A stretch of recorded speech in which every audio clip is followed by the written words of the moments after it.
A long time ago, a king named Xerxes ruled over Persia. His queen was a beautiful woman called Vashti. King Xerxes wanted to show off Vashti's beauty to all the men in his court, but she refused. This made the king very mad, and he threw her out of his palace and his kingdom, and decided he would find a new queen to replace her. Hadassah's story began as a young Jewish girl who became an orphan after the death of her parents. Her uncle Mordecai took her in and brought her up and loved her as his own daughter. She grew up in Persia and became a young, beautiful girl. At that time in Persia, there were a lot of Jewish people living as refugees. That was people who were forced to leave their own country in order to escape war. Hadassah was ordered to the palace, along with lots of other young women, for the king to select his new bride. Before she left, Mordecai made her promise not to reveal the fact that she was a Jew. They changed her name to Esther, which in Persian language means a star. Esther went to the palace and had to go to beauty preparations for 12 months. After that time, she was taken to appear before King Xerxes. He fell in love with her when he saw her and chose her to be his new queen. And so, Hadassah, the orphan girl, now named Esther, became the next queen of Persia. And now, her story in the role of the queen will continue with interesting results. Not long after Esther became the queen, Mordecai was at the king's gate one day and overheard two palace officers plotting to kill King Xerxes. Mordecai told Queen Esther about it, and she reported it to the king in Mordecai's name. The matter was investigated and found to be true, and the king's life was thus saved. In recognition of this great service, the king had Mordecai's name written in the royal record book.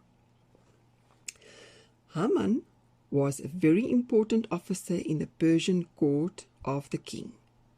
He expected everyone to bow down to him, and when Mordecai refused to bow down to Haman, Haman became very angry. He decided to get even with Mordecai, and because Mordecai was Jewish, he decided to take revenge on all the Jewish people. Haman lied to the king about Mordecai and the Jewish people and tricked King Xerxes into making a law that sentenced Mordecai and every other Jew in Persia to death on a certain date, the 13th day in the month of Adar. When Mordecai heard of this, he told Queen Esther's servant to go and tell the queen about the law that was made to kill all the Jews. Mordecai asked Queen Esther to reveal the fact that she was Jewish to King Xerxes and to ask him to stop Haman's law. Queen Esther was very nervous. If she revealed her Jewish identity to the king, she could end up being killed herself. It was also forbidden at that time for anyone, including the queen, to approach the king without him calling for them to appear before him. King Xerxes could have her arrested and killed if she just appeared before him. But Mordecai told Queen Esther she had been placed close to the king by Yahweh for this very purpose, to save the Jews. So Queen Esther sent a message to Mordecai that he and all the Jews must pray and fast for her for 3 days and 3 nights. Then Queen Esther came up with a brave plan. After the fast, she would put on her most beautiful clothes and go to the king. She was very nervous, but when the king saw beautiful Queen Esther, he allowed her into his throne room. He said she could ask for anything and he would give it to her. Queen Esther said that if she finds favor with the king, she would like for Haman and the king to attend a banquet party she will have prepared, and then she will tell the king what she wants. Haman bragged to all his friends that he was the only officer of the court that was invited to Queen Esther's banquet party. Mordecai continued to refuse to bow down to Haman. Haman became impatient for revenge.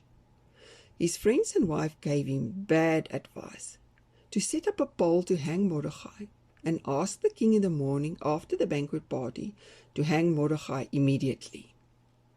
But that night the king couldn't sleep. To pass the time, he asked a servant to read the royal record book to him. When the servant read Mordecai's name, the king realized he'd never rewarded him for saving his life.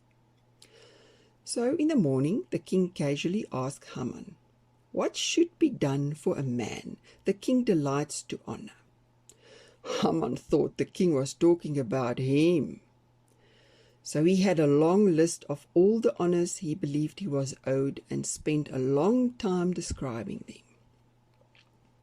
Haman suggested that they bring a royal robe the king has worn, and a horse the king has ridden, one with a royal crest placed on its head, and let the robe and horse be given to one of the king's most noble princes to lead through the city streets shouting, "This is what is done for the man the king delights to honor."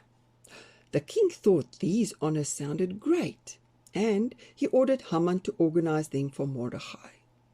Mordecai was given the king's own robes to wear and the king's own horse to ride. And Haman was made to lead him through the streets. Haman felt very humiliated and was very, very angry. And then it was time for the banquet. The king enjoyed himself so much that he agreed to grant Queen Esther any request she made. As they were drinking wine on the second day of the banquet party, the king again asked Queen Esther what does she want and assured her that he would grant her anything she asked, even half of his kingdom. Now this was Queen Esther's chance. She asked the king that her life and the lives of her people be spared, as there was a law made that they be killed and wiped out. She told the king that she would not have troubled him if a law was made that they were to be sold as slaves, but they were all to be killed. The king was furious and demanded to know who would dare to do such a thing. Esther told him that her enemy, Haman, plotted it. The king got up from the table and went out into the palace garden to think. Haman was so scared before the king and queen, and he realized that the king had already decided his fate. So he stayed behind and begged Queen Esther for his life. Just as the king returned from the palace garden to the banquet party, Haman fell on the couch where Esther was lying. The king saw it and shouted that Haman wanted to hurt the queen while he was with her at the banquet party. As soon as the king shouted, the guards came to take Haman away. Then the king's servant told him about the pole that was set up by Haman to hang Mordecai, who saved the king's life. The king was furious and ordered that Haman be put on the pole to be hanged. And that was the end of Haman. King Xerxes gave Haman's ring to Mordecai, and he took Haman's place as the king's chief advisor.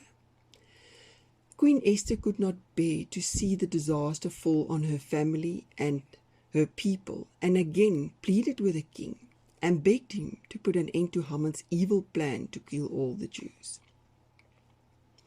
But it was impossible to revoke laws made by the royal office. So she suggested that a new order be written to overrule the one that allowed Haman's sons to kill and destroy the Jews. The king agreed that another law could be written and gave permission that all Jews have the right to protect themselves and kill anyone who might attack them. No one dared to attack them, and this made the Jews very happy. Thus, a time that was supposed to be very sad became a time of happiness and joy and gladness, and honor with feasting and celebrating. Because other nations now feared the Jews, they decided to become Jews as well. Now, children, we hear from this story that Queen Esther saved her family and her people through her bravery. She realized that as a queen, she had a responsibility towards her people, even if it placed her life in danger. And that made a huge difference, together with Yahweh, saving the life of thousands. We must also try to think of the well-being of others and how we can make a good change in their lives, no matter how small the thing we can do. So children, have a good day and a peaceful Shabbat, as the Shabbat will be coming around every week. Yom Tov v'Shabbat Shalom.